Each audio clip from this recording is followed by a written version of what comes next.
Hi, everybody. Welcome to the Canine Connection podcast. Today, Laurie and I are going to continue talking about pressure. And in today's episode, we're actually going to talk about what are the actual techniques? What do we actually do to help our dogs with pressure? So, just a little reminder is that the way we view pressure is it's something that our dogs feel that's not comfortable. So remember, everything is not pressure. If your dog's looking curiously at something like little Miss Zana, like, oh, what's over there? Mhm. That's not pressure. That's being nosy, Mhm. right? Pressure is uncomfortable. And that really shouldn't be that hard for people to understand because everybody's been under pressure, right? In some way, shape, form, or another. We're under pressure when we go in the ring.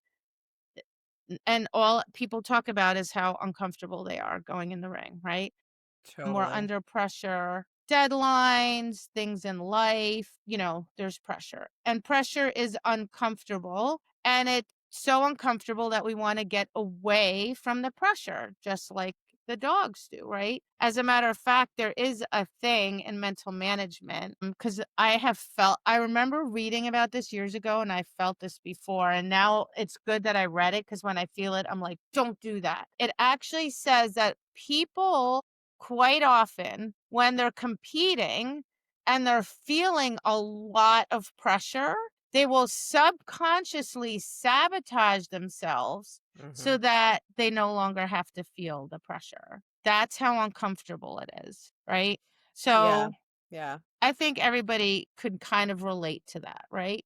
So the dogs are uncomfortable. So the old way that we used to train and I remember, like, I can distinctly hear certain people saying this, and it's not just throw shade on them. It's like, that's what we did, right?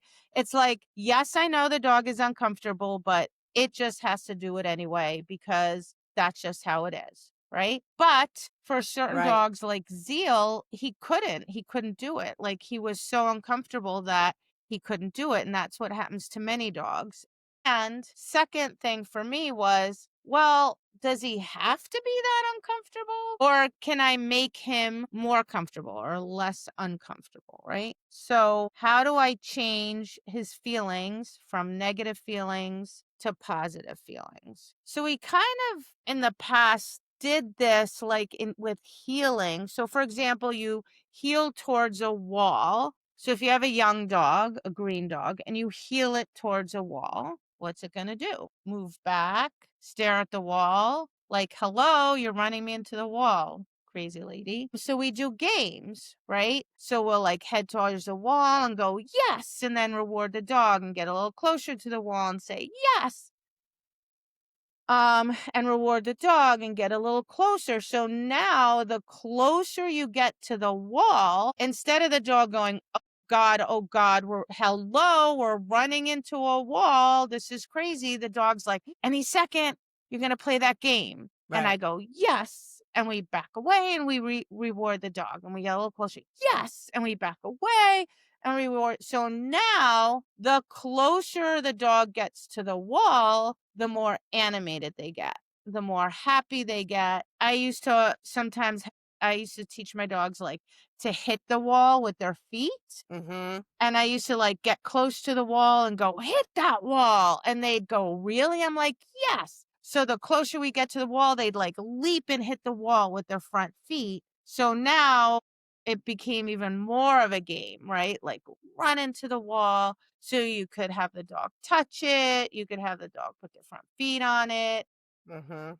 Or you could just release the dog, right? Each time release the dog and reward it. Now, here are the two critical pieces for teaching pressure work and the two pieces that people struggle with. One, people feel like when they mark, they must immediately shove the food in the dog's mouth. That's not correct. Right. You have time.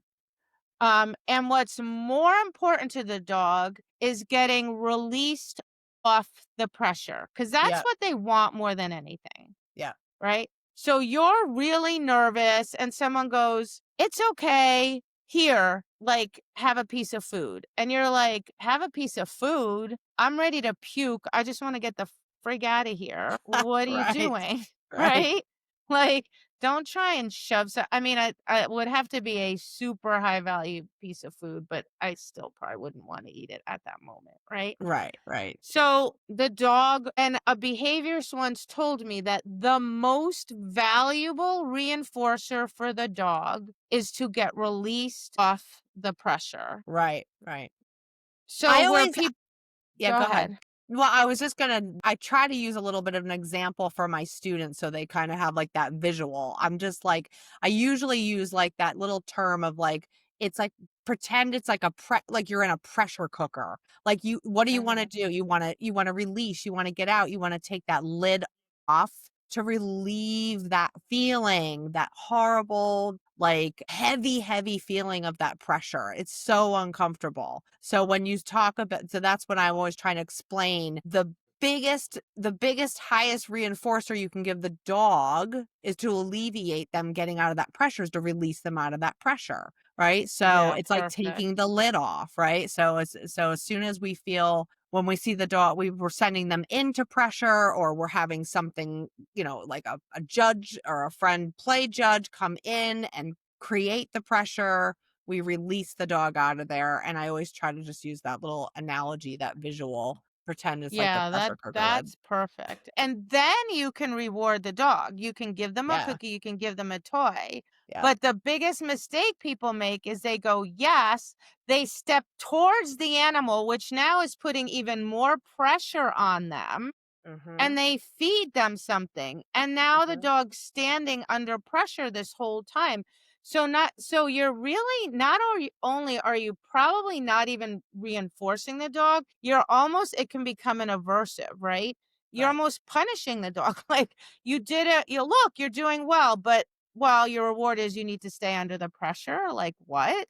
Right. Right. Um so Right. I think if people just understand that concept of like get away from the pressure, right? If you're walking down the street and a stranger's walking up behind you, are you going to want to stand there and wait for them to get to you? No, every instinct in your body is going to be screaming to move away, Right. Get right? out. Get out of there. So we want to release the dog off the pressure. That's the one piece that everybody struggles with. The other piece is, and this is probably kind of like an A and B, is that we want the dog to be right. Because if the dog is wrong, you're Mm-hmm. adding pressure to pressure. Okay. And Right. we never want to add pressure to pressure. So the dog is never wrong. What does that mean? A, it means you have to mark and release the dog off the pressure, ideally before the dog makes the mistake of looking away or moving away, right? So before the dog is overwhelmed by the pressure, when the pressure is still light, you want to mark, release off the pressure, and reinforce. Mm-hmm. So again, this is not a test, right? We're not like, well, how long can my dog stay under pressure? Because, in the ring, my dog's going to have to be there. No, no, no, no. That's not what we're doing. We're trying to change the dog's feelings about pressure to something positive, which means as soon as a tiny little bit of pressure is applied, you go, yes, release off the pressure, Right. reward. I think a big mistake when people try to do this is that they're actually waiting to see, they want to see the dog react to the pressure before they are marking and releasing, right? So, hold on, so sorry about that. So what happens is people wait too long, right? And then because it's hard for them to just to do it without having to see the dog make the mistake, I guess is what I'm trying to say. I know. Why is that? I don't know. I don't know what it is. 'Cause, like, when I have like students do it, I'm like, you waited too long. I'm like, literally, let's let's just talk about like a visual so our listeners kind of know what we would be talking about, like an example. So like let's say Petra and I are training and I've got Stormy out and I want to work on some judge pressure with her, right? So my game is going to be I stand in front of Stormy. She's standing there like we're doing like a novice stand for exam. And I say to Petra, all right, you walk toward her like you're going to be the judge and do the exam, but I'm not going to wait for Stormy to look at Petra or move away from Petra. I'm going to make her right off the bat and immediately sort of capture that. I want her to have that good feeling of pressure right away. I'm not going to wait for her to look away. I'm just going to say, Petra, go. She takes like a step towards Stormy and I go, yes. And I'll just throw a cookie away. So in the other direction so that she's going away from the judge. I'm not going to wait until Petra goes like all the way up to Stormy. And of course, Stormy's going to look at her because now she's made the mistake. Like, so this is what we're trying to talk about is don't wait for the dog to make the mistake, right? And when they're making I the hope that helps. mistake, it's because they're uncomfortable, right? So you Right. waited until they were uncomfortable. Instead, when the key here is when you first do it, it's when I take one step. So the dog's barely even registering that I move towards them, like just barely registered it. And you But go, this is the yes, thing, but that's the thing I think people get, like, they don't understand is the dogs, like, even the judge coming in, as soon as that judge is moving toward them, even though the dog isn't giving us any physical cues that like looking at the judge or moving away, they know that judge they is coming. know. Yeah, they're aware. They're totally aware. So Yeah. that's so So that's what that's we're why gonna you need to do it early over and over. And what happens is, like, maybe on the first step, you do it 2 or 3 times, and right. then you let the judge take 2 or 3 steps, and then you do that a few times. And then what starts to happen if you do it like that is the dog starts to go, when this person approaches me, it triggers a really fun game. A, I get to get out of there, and B, I get a reinforcer. Yep. Right? So now what you're doing is you're completely changing the relationship. So now instead of going, "Oh God, oh God, oh God, the person's coming," they're like, "The person's coming. The person's coming." Right. And their engagement gets super strong. They get super excited. They're like riveted on you, on the handler. They're like on the edge of their seat, and they think it's a super fun game. And if on the first session, maybe the person never even gets close to my dog, that's perfectly fine. Maybe the person never even touches my dog, that's perfectly fine. Right? Because Mhm. it's not about, and this is where I think people go wrong. They're so like, the exercise is the judge comes in and touches the dog. So Mhm. that's where they feel like they need to get. Instead Mhm. of saying, no, no, no, it's not about the judge touching the dog. It's not about doing the exercise. It's Mhm. about slowly over time changing the dog's feelings about the pressure, Right. not about getting it done, Right. getting the thing done. Right. Because what happens a lot with probably just some of the old school ways before my time, I wasn't doing it then. But what I see with people who have been training longer than me and I'm, helping them or I'm watching them is they inadvertently apply more pressure when the dog is already under pressure and is struggling, thinking that they are going to sort of, like you said, correct them under pressure, which is like the worst thing you could do because Mhm. you're just layering pressure on pressure. So they would do like a stand for exam and the judge comes in and the dog moves away or the dog, turns around and whatever, but the dog is definitely suffering under pressure and is having trouble. And then what happens is the handler comes in and they go, "No, you stand," and now we're forcing the dog to stand there and endure the Mhm. pressure, which if it was like you or me, right? And I said, Petra, just stand here and this person needs to come up and, touch you and look in your hair. And I start Oof. yelling at you, stand still, Petra, stop it. You're just going to feel worse and worse and worse. So, Worse. Yeah. right. Yeah. Or they think they're helping, like, wait, wait, wait. That's pressure, right? It's pressure. Yeah. Um, so I think it's really understanding, like, being able to feel what the dog feels. Like, I've become so hyper aware Me of too. pressure, Yeah. like, constantly. Like, if, I can it's kinda that weird thing, like you said, like, you know, how you the dog, even so though someone's not really close, the dog knows they're approaching. Like, Yep. I'll be outside or at a store or something, looking at my dog, and I can't see because I'm looking at my dog, but I know somebody's coming up on my right side. Like, I can feel that. And Yeah. I can feel as they get closer and closer, and I'm like, all right, I need Oh, to move away. Or, right. and the more you can feel that, the more you can start to feel what the dog is feeling, and you can kind of start anticipating where pressure points are when they're being applied. And you can say, all right, I need to move now, because if I wait a little longer, it's going to be too much pressure. My dog's going to be uncomfortable. And what did I gain? Nothing. Yeah. Right. Yep. So the other thing with the pressure work is when I'm doing these games, and I'll describe some more of them, but when I'm doing these games, if I make a mistake, which everybody does, like, I've done it, what's going to happen? You're going to mess up your timing, wait too long, your dog's going to look away. The worst thing you can do at that moment is tell your dog it's wrong. You messed up. You're supposed to mark and release before the dog is so uncomfortable that they're going to look. So if you Yep. waited too long, that's on you. That's not on the dog. So then I do something that blows people's minds. I tell them, say yes, release off the pressure and feed anyway. Just pretend the dog did it right. Right. But wait, aren't you reinforcing the incorrect behavior? No, you made the mistake. You're giving your dog, you're like, sorry, buddy, here you go. My bad.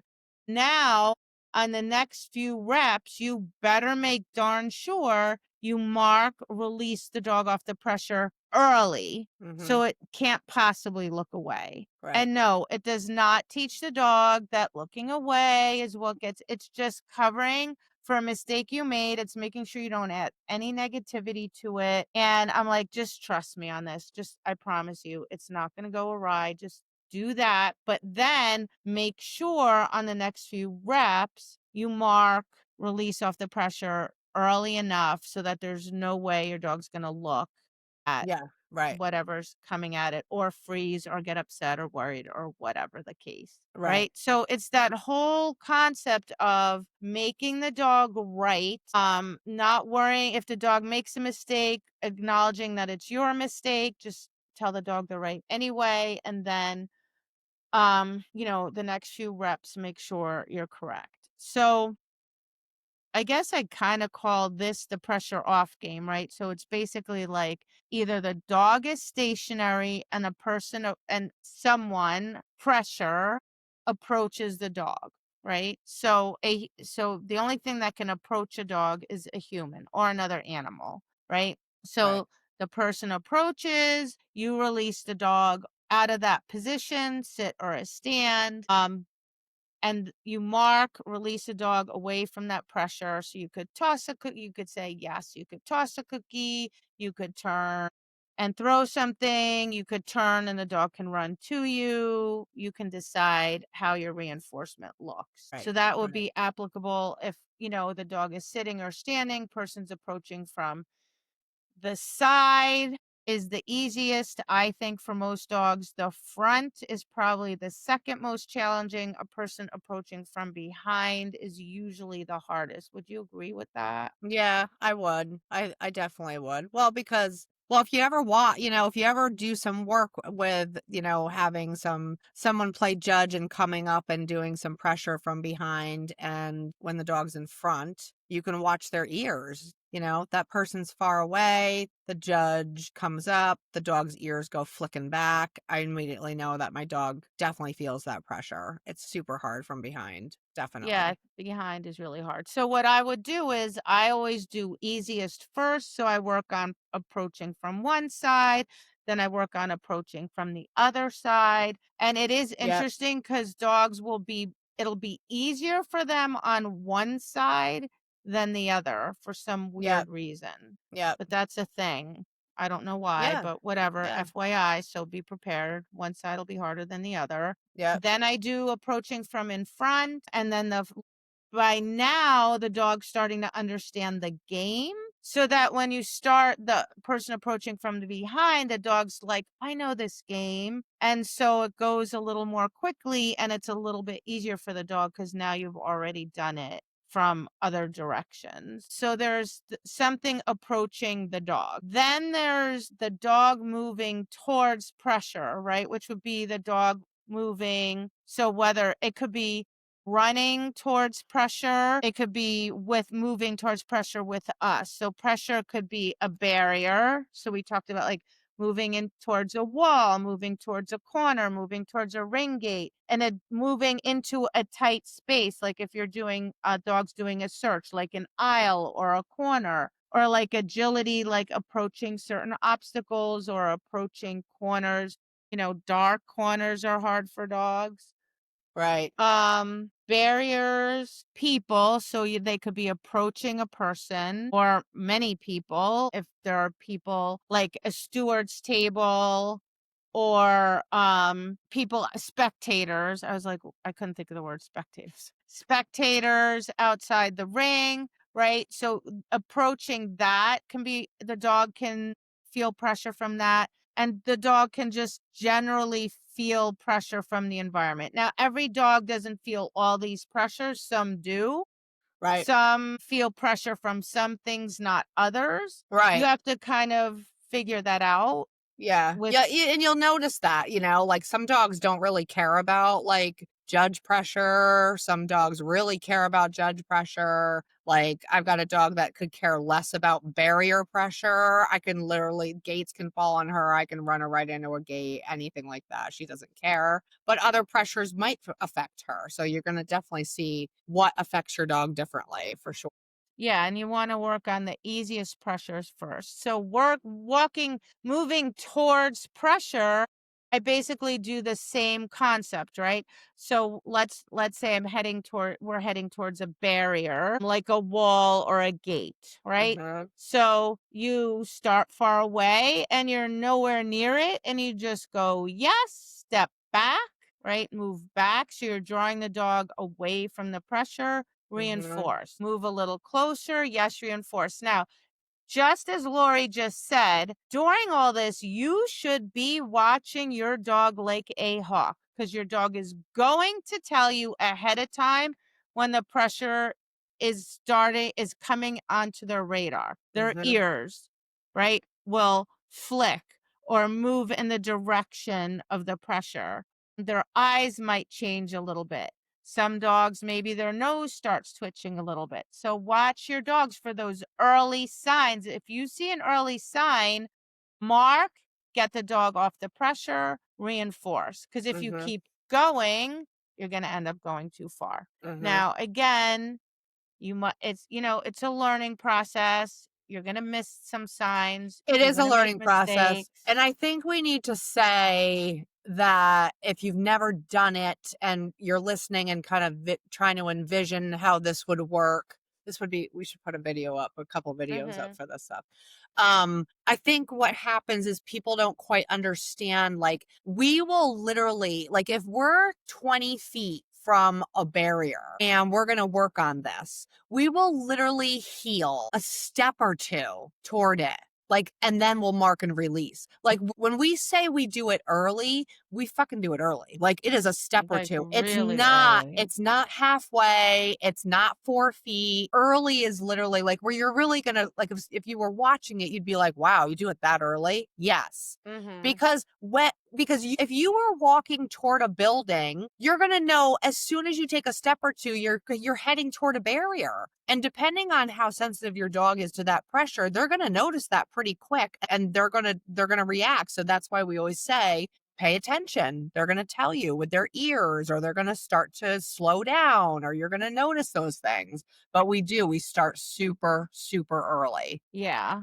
Sorry, I And had to say that. no, no, no, that's really good because I know people never really get like Well, because how I think if early. you say early, they're like, oh, well, maybe 2 feet, 3 feet 2 feet before the away. very, no Yeah. way. Like that's No, like actually super very close. far away. Yeah. Yeah. Yeah. And so again, so what happens is, especially once they start understanding the game, like the closer you get, the more animated they get.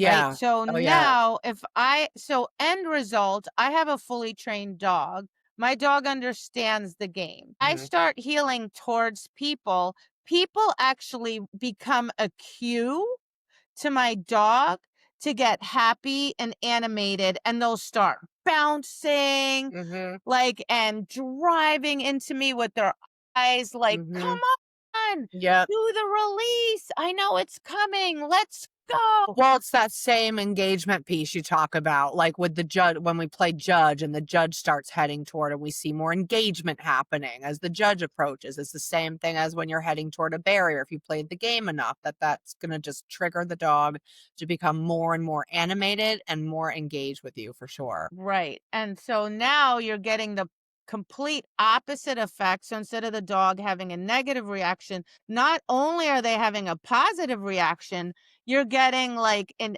increase in arousal, increase in engagement. And the dog's like, I know how to win this game. And they get Mhm. really confident, which is Mhm.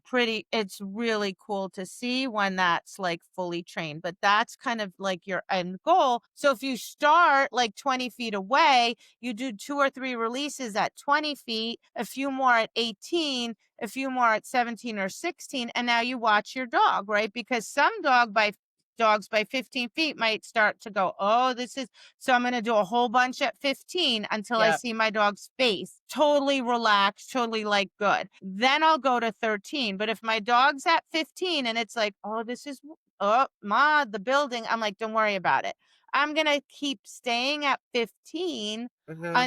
and maybe it's more than one session, right? Until my dog's super comfortable there. Then I'll try for 13, Yep. right? Because again, the goal is not, can I get to the wall today? The goal is, can I change my dog's feelings? And once the dogs understand the games and you do them in more and more context, then you introduce them to something new, they pick up on it more and more quickly because they're like, it's that game, Right. right? They understand.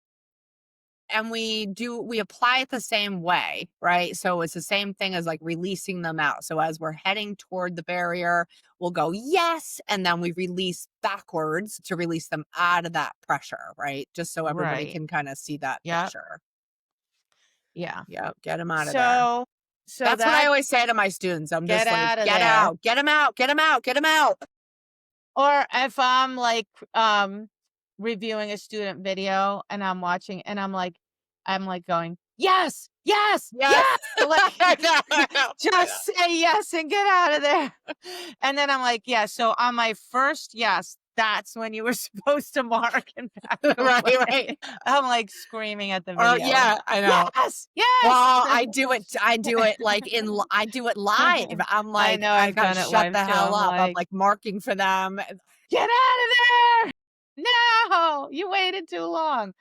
Yeah. So I do that. So another thing that I do, so I had this forward thing going. So that was a good thing. But then my dog had a tremendous amount of trouble with pressure behind when Yeah, I was in front of the dog, not close to the dog, right? So pressure behind the dog, horribly uncomfortable, and dogs really struggle a lot with that. So I was like, all right, what am I going to do? Like, how am I going to make the dog be comfortable, not just under pressure, but I actually want my dog so confident that they back into the pressure, that they move into the pressure. So I was training with someone during the pandemic, and so I'm like, we need to figure this out. I have to solve this puzzle.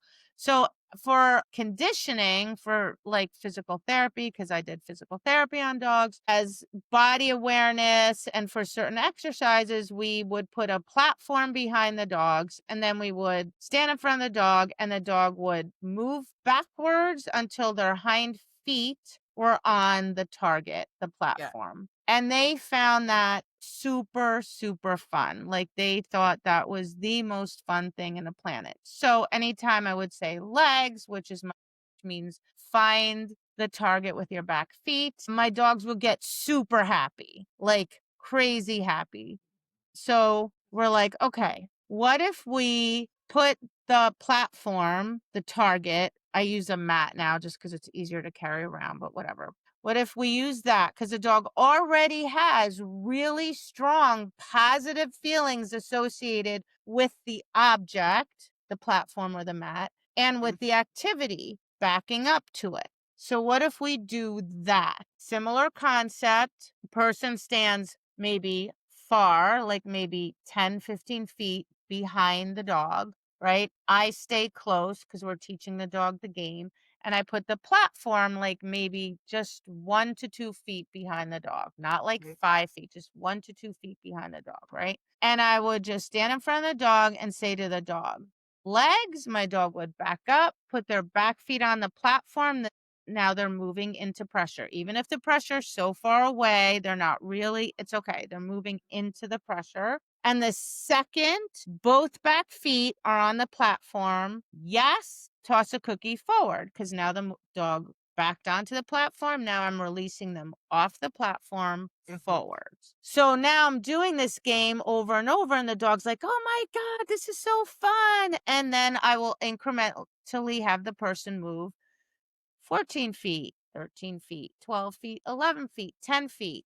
Oftentimes, in 1 to 2 sessions, the dog is having so much fun with the game and they're so engrossed in the game that the person can get all the way behind the dog and the dog's just like, yeah, whatever, doesn't even care, like, Mhm. could care less. So I've done this like at seminars only if the dog must first, before you introduce any sort of pressure at all, the dog has to have that really strong relationship with the prop. It has to be established ahead of time. If you don't have that, it's not going to work. Right. Right? You're just telling the dog to do a task while they're under pressure. Well, that's not what we're trying to do. Right. Right? The task we're asking the dog to do is a task the dog thinks is the most fun thing on the planet. Therefore, it's releasing a bunch of really good chemicals. And therefore, the pressure becomes like secondary. It's like, oh, yeah, yeah, yeah, it's Right. there.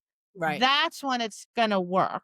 Right, and that's why, I love introducing all that stuff to all my dogs when they're puppies, because then Puppies. you have that, right? You just have you have those props with you, so you can then they have that just fantastic. Like, if I take a mat, if I pick up a mat and start Mm-hmm. carrying it, my dogs are like mauling Pulling me. it. Yeah.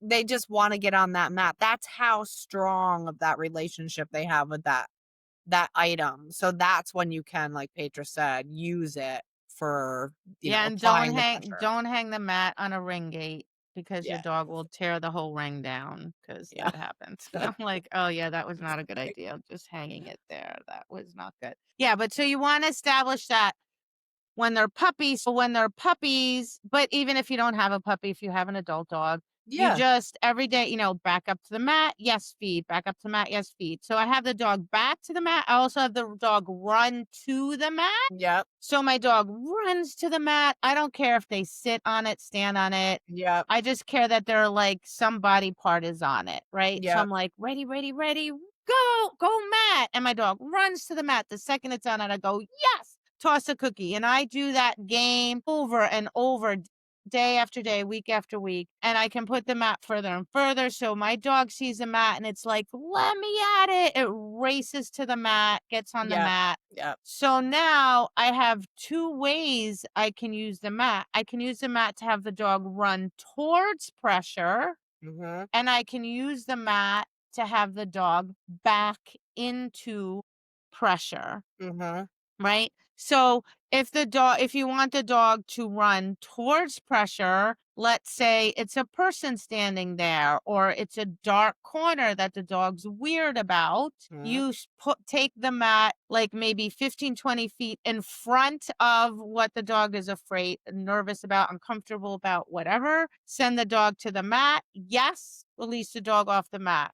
Move the Mhm. mat a couple inch, a foot or two closer. Send the dog to the mat. Yes. Now, when the dog, if you move the mat to a certain point and the dog starts running short of the mat, they're telling you, I'm not comfortable going all the way out there. Right. So just pull the mat back. You just move too fast, right? Yep, You make went it easier. yeah, make it easier, bring the mat back, right? Send the dog to the mat. Now, when people see this in action, it is pretty clear because I've done this in seminars in real time with dogs that have never done this before. And everybody's watching, and you can see the dog starts to run short. And I'll hear people that are out, participants start saying, oh, he's not comfortable. And I'm like, yes, that's right.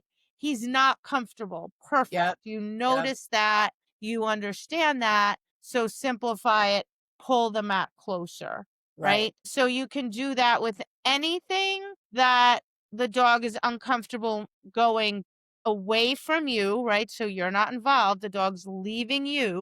So, like for agility, like let's say the dog doesn't want to, agility dogs don't like corners, they'll avoid them, right? So you can do this game. You're sending the dog away from you, um, towards pressure, but you're out of the picture. So that's the one way you can do it. The other way is to have the dog back into pressure by backing to the mat.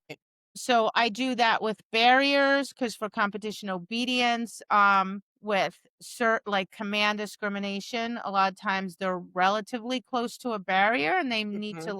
they want to move away from it. So I teach my dogs literally to go down, like do a pushback down, and their butt like knocks into the ring gate. It Yep. knocks into the wall. It knocks into people. Like I do all these games with the mat, with the dog backing to the mat. So have the dog move backwards to the mat in a stand, in a sit, and in a down. You don't need all three depending on your sport. For our sport, it's good to have all three. But again, the concept remains the same. You start far away from the pressure. You make the dog successful over and over, move incrementally closer, only move closer when the dog is comfortable enough to do it, Mhm. and eventually you will have a dog. So like even now, if I'm in the ring and this happens, especially with bigger dogs, if we do command discrimination and they have you set the dog up with their back end relatively close to the ring gate, well, that's a problem for my dogs because Mhm. my dogs do a push back down. Well, Mhm. now your butt went from being like 6 or 8 feet in front of the gate to only being like 1 or 2 feet in front of the gate. Like maybe my dog's tail is hitting the gate. Right. So if I don't train for that, or even if the gate is 2 feet behind, but there's stuff going on behind the gate to a dog, it's going to feel like that pressure is on top of them. Yep, definitely. Yeah. Yeah, and other scenarios are, when you're healing in competition obedience, like there are times where it feels like the judge calls that about turn or left turn or right turn really, really late, and you're literally on top of that ring gate, which is barrier pressure. So Hmm.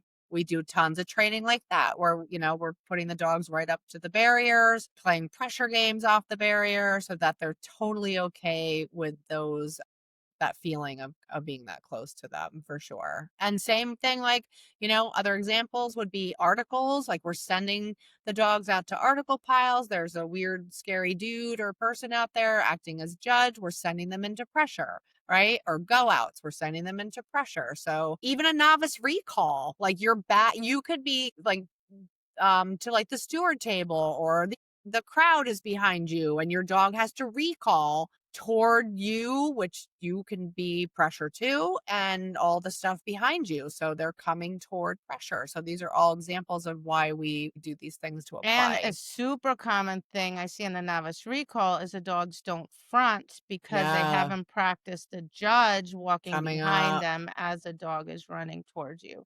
Right.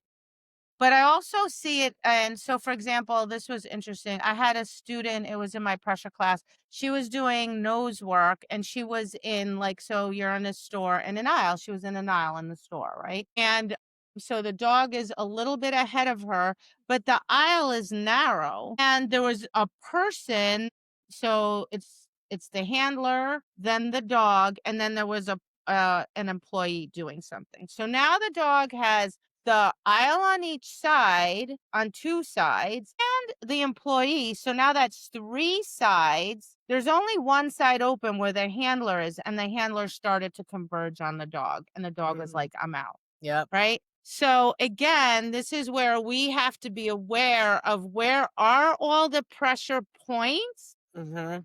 and what is our role? Are we taking pressure off the dog or are we actually making it worse by inadvertently adding even more More pressure pressure. to the dog, right? So a perfect example is like, and this is very common in agility. Obviously, ring entrances, very big issue in obedience and rally, but I see it in agility a lot. People have start line problems, not all start line problems, but a fair amount because a dog wants to get out of the pressure. They're like, sit, stay, and there's all this chaos going on behind them, Mhm. right? Like they went through the ring entrance, the person's over there calling, next dog's up, there's the what do they call the table where they're the timing table. I'm probably saying it wrong, but whatever. There's a whole bunch of chaos going on. And the dog's like, get me out of there. And dogs will just start doing quote unquote zoomies, sniffing, do all these displacement behaviors. And they're like, Mhm. I don't know why. The dog's just like, I want to get out of this pressure. Right. Right.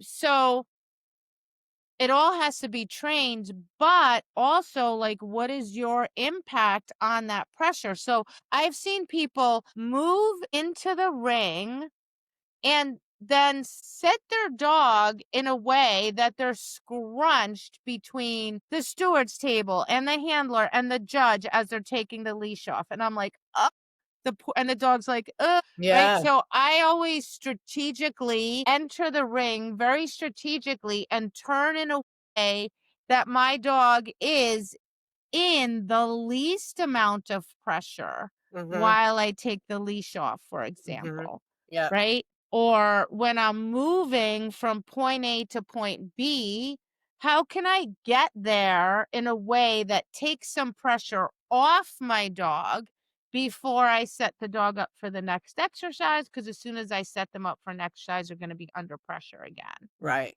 So these are all things that you want to look at when you're working with your dog. Like, what is your role? Make sure you're not inadvertently applying pressure. So, even when we're doing these pressure games, like when we're doing backing into pressure, people they like move into the dog. Like, Mhm. they move towards the dog's nose to make the dog back up. Well, dude, you're squishing the dog. Right. Back off. Just use a hand signal, stand off to the side a little bit. And if the dog is uncomfortable backing up or moving forward, don't stand there and go, back up, back up, come on, back up. No, you're adding pressure So true. I just totally envisioned that whole thing. because I see it. I know. I know. I'm not trying to be mean. Like, people aren't aware, right? Exactly. Yeah, So I'm exactly. just saying, like, I'm trying to exaggerate so that it is kind of funny but you have to like learn, like maybe what I'm doing is adding Adding some pressure. pressure Right. and maybe I need to modify what I'm doing. Let me figure Right. out how I can modify this so that I'm putting less pressure on my dog. And the more you examine it, the more you think about it, the more you look at it, more aware you will become. And then the better able you'll be, the more aware of pressure you are and Yep. how it's impacting your dog moment by moment by moment, the more you're going to be able to help your dog handle that pressure. I think a lot of it is they need to learn how to be we need to help them by doing these games, change their relationship with pressure, and they need to be able to learn to function under pressure. And I think what we have to be very careful of is not to set our dogs up to fail. We kind of sometimes inadvertently want to train to make sure that they can handle pressure by all of a sudden, you know, I've seen this like at matches and things like that, training parties where I hear people say, I want a lot of pressure. So put pressure on the dog. And unless the dog has been really trained well to be able to handle that sort of pressure, we don't want to make things worse by setting the dogs up to fail under pressure. Does that make sense? Yeah, and we also have to be really proactive, right? Because this just happened to me yesterday. Because people will, for whatever reason, apply a little too much pressure, right? But Yeah. it's my dog, so it's my responsibility. So Right. I was working on something with Zaina, and she's very experienced. People don't really bother her that much. I asked my training partner to put a lot of pressure on her, but I was watching her in the mirror. And then I was rewarding her for handling it. Like, mind you, she's highly, highly trained. Like, she's 9. She's been to multiple nationals, region. Like, Yeah. she's been through all this process like 10 times. Well, that's what I want to talk about, so go, So yeah, the go. point is, okay, so that was all fine. Then I took Zesty out and I said normal pressure. And I took like 3 steps and Zesty's up running past me. And I turn around and I'm like, what happened? He's like, well, I was stepping over him. I'm like, that is not normal pressure. Yeah, right. Right? I'm like, that's not what I wanted for him. So I'm like, okay, now I have to remediate. So now I have to do a Mhm. bunch of games with him. Like, yes, he's done the games too, but in that moment, in that exercise, because we were working on an exercise that's very on it though, his weakest exercise. Mhm. That's why I didn't want a lot of pressure because it's his weakest exercise. I'm working on building confidence in the exercise. I wanted to work on the middle of the exercise. And anyway, and then I had to go remediate that, which I did and whatever. So so in that moment, my first reaction was not zesty, naughty dog. Why are you up? I left you in a stay, which is what Mhm. most people would do. I turned around, I go, what happened? Right? I need to know that first. I need the Right. information because he said, I stepped over your dog. Well, guess what? That's not Zesty's fault, right? I That was not what was supposed to happen. And if I then yelled at him, now he would just be standing there, a nervous wreck with Right. the person next to him, like, oh God, is he gonna do that weird thing? And if Well, he that's does, that's the point, because you're going in the other direction, and now your dog has a crappy response to pressure. Like, that's right. what I'm trying to explain. Like, exactly, yeah. Because I see Yeah. I see it a lot. It's like, my dog needs to be able to handle all sorts of pressures. So, I'm just gonna make sure that we can do that right here and there in this training session. So, apply lots of pressure. And if the dog hasn't been exposed to it correctly and strategically, so that they have a more comfortable relationship with pressure, you can go in the opposite direction, and then you've got shitty feelings with pressure. You don't want that. And then the dogs are gonna struggle in the ring, right? Like, Yeah. cause here's the reality. I tell people this all the time. The ring is hard. It is hard. It's a test. It's artificial. Like, Mhm. retrieve tests are artificial. They do not look like hunting. I'm sorry. Let's be realistic here. Okay. That is not hunting. All these activities, all these sports have artificial rules, right? Like, if my dog's running in the woods, there is no such thing as a contact zone, an up contact or a down contact. My dog's just running, Right. jumping on things, doing whatever. There are no rules, right?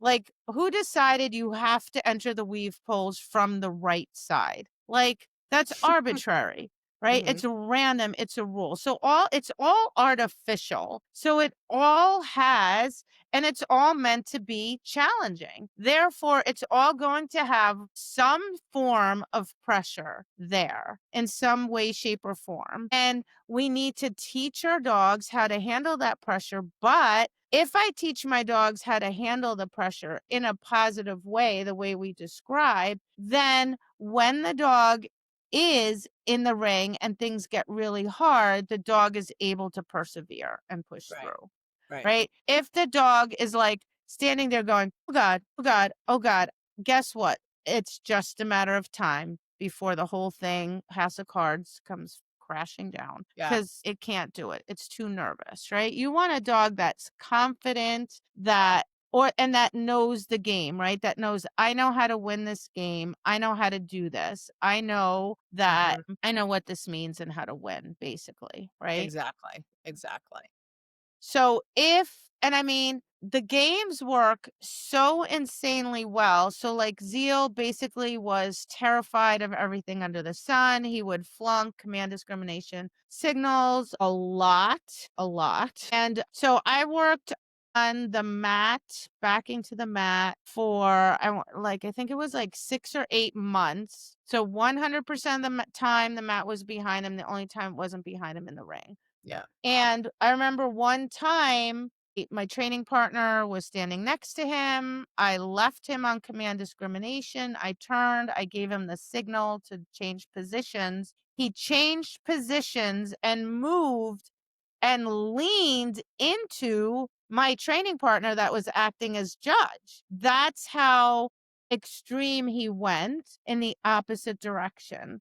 Right. And then you're like, well, that's great, but it's training. So to me, one of the most absolutely fascinating things I've ever seen to this day in all my time of dog training was when I was at the national. It was multiple rings. It was the final rounds. And I looked at the final four rings and I'm like, if there's one ring he's going to mess up, it's going to be this one ring. Signals, because they were doing standing the dog and they were doing go outs behind it was insanity. There was just pressure everywhere, two judges in the ring. It was crazy. And I'm like, if he's going to flunk, he's going to flunk signals, right? Like, not, I wasn't like, but I was realistic, right? Yeah. So in the warm up ring, all I did was back him to that mat. Yeah. Like down to the mat, stand to the mat, back to the mat, reward, reward, reward, right? I go in the ring, heel him, leave, turn, look at him, and I'm like, "Oh my god, he looks happy." Right? Judge gives me the signal to down him. He downed and backed up.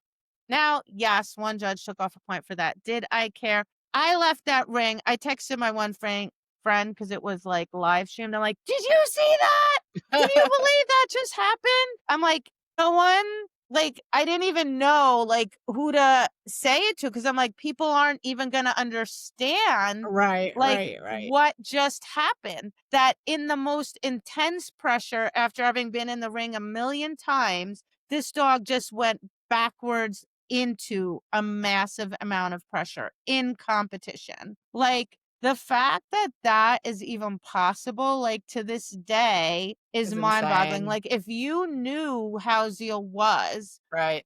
people only ever see the finished product. Of Like, course. they Of don't course. see Beh how behind the hard. scenes. Yes, my god, all the flunking, all the Yes. struggling, all the Yes. me trying to taking 8 years to figure this out. Just 8 years, like, whatever, right?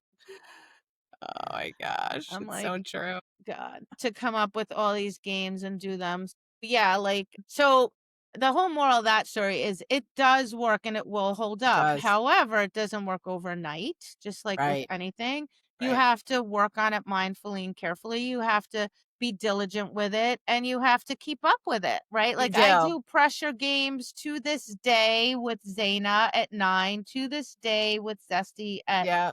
5.5. Like, and Same. you have to do it for their whole career. It Yeah. just becomes part of your training regimen. It just becomes, Yeah. and you'll see sometimes they'll regress, right? Sometimes an area will get weak or it'll get, you'll go in the ring and you'll be like, oh, my dog really hated that. Yeah.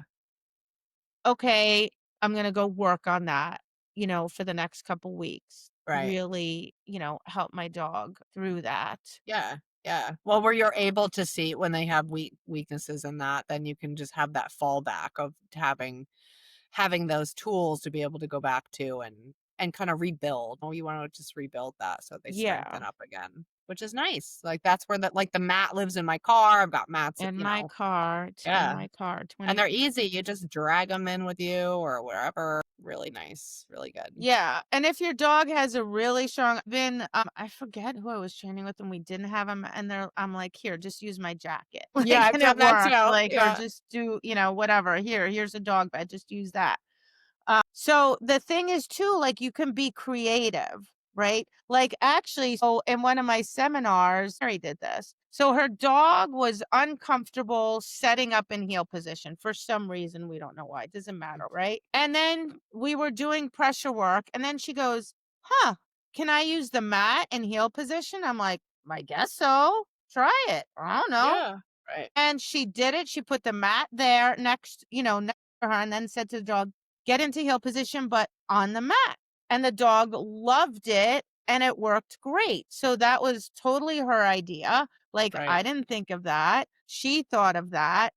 I've thought of a bunch of different applications. I never thought of that one. I'm sure there are more applications. Yeah. Like the mat can anchor the dog as well. It can also act as an anchor. Yep.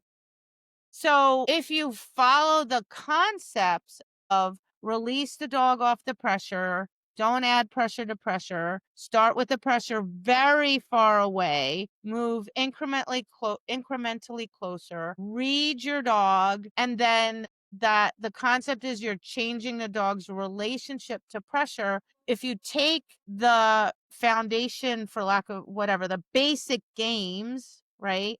Back Yep. to the mat, run to the back mat, pressure off when you're facing the dog, pressure off when the dog is next to you. Right. You can be creative, right? And Yep. so I don't know, I've had students take my classes in sports that I don't even do. And I'm like, oh, well, let's try this game here. Let's try that game there. Right. Right. And it works because the concept is changing the dog's relationship to pressure. So Yep. you can be creative, you can use it in different sports and different Scenarios. scenarios. Yeah, definitely. Definitely. Yeah. It's Yeah. yeah, it's good stuff. Good stuff. And So, I think you just, a couple big takeaways are that you need to be able to recognize when your dog's uncomfortable, right? We always go back to that, reading your mhm. dog, because we're always watching them. Because that's that's what they're gonna tell you with their body language, that they're feeling uncomfortable. And then that's when you kind of know, like that, those are your thresholds, when the judge wow, when the judge even starts coming immediately, that first step or two, I can see my dog starting to get worried. So there's your threshold. That's what I usually tell my students. Like, look for the threshold where you start to see the change in your dog, the eye flick, the lip lick, the ear flick, right? And that's where that's your starting point.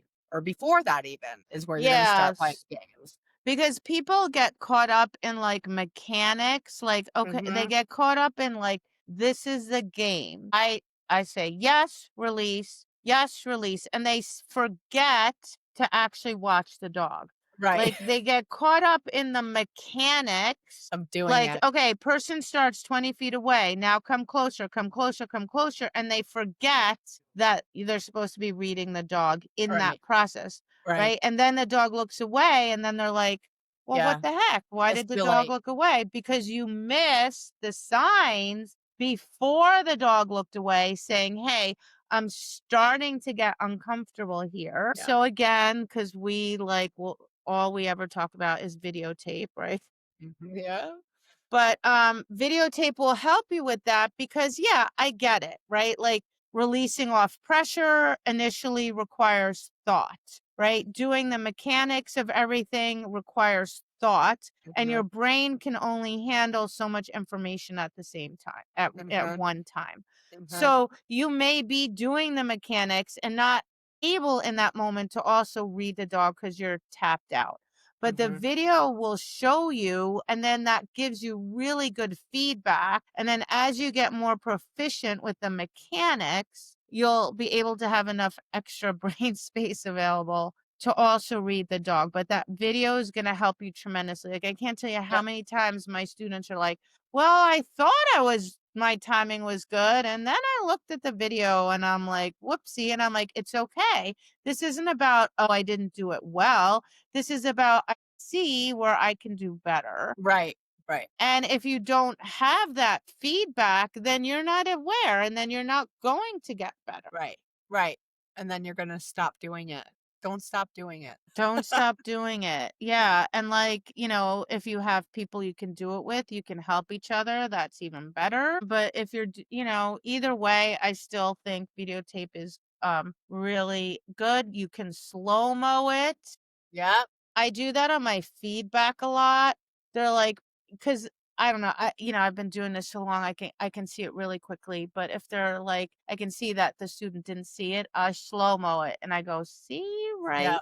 there, and then Yep. it's like right, and I'm like, and then you can see the person gets closer, and your dog gets more uncomfortable, and then they're like, oh, I can see that, and that's how you slowly develop the skill set of being able to read your dog and eventually being able to do it in real time Yeah. and And doing be it effective. quickly in real Yeah. time. Yeah.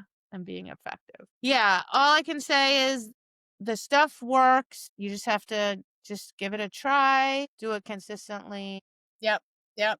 And then I think I'll try to do some videos too of some of the games that we do just so people can have reference to those. We can put them on the YouTube Yeah. I channel. have some of them already. Like I Okay. have the pressure Perfect. off game Yep. is on my YouTube channel, so I'll just put the link here. And then Yeah. yeah, same. I have some of the games I think somewhere in all Yeah. my Yeah, if we can do like video storage. going toward a barrier, doing like the judge, doing Right.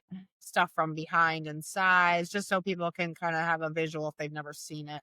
That helps. That's Yeah. helpful. And then you can practice it. And I always say, like, just practice it at home first so you get the mechanics down. You can even practice it without something or just do a barrier that's not going to bother your dog terribly. Like, if you always train in your yard, then just into a ring gate or Yeah. maybe into, a bush or whatever, something relatively innocuous and just get your mechanics down and then you can work from there. Yeah. Good. Yes. All right, good. I hope this was helpful. Hope it was helpful as well. All right, everybody. This takes a lot of brain power, so I think we get a little fried at the end. We're Me like, too. okay, we're done. Goodbye. All All right. right. Thanks everybody for listening. Thanks for your feedback. We Go to read our it. Facebook page. Go to our Canine Connection Facebook page. Yeah, we're putting together a list of topics that you guys are asking for, and Yeah. we will get to Deliver. them. We have some super fun guests coming up that we're Yeah. really excited about. Yeah. Totally. And then we're supposed to ask you guys to like, comment. What are you supposed to do? You're supposed to You're supposed to like it like it, and rate share it it. Yeah. And share on the podcast platforms. Can you tell we're really good at marketing? it. We're getting there. We're just putting this stuff out for you guys and whatever. Yeah. Spread the word and whatever Yeah. happens, happens. Yeah. Exactly. Awesome. All All right. right. Thanks, everybody. Thanks everybody. Bye. Bye.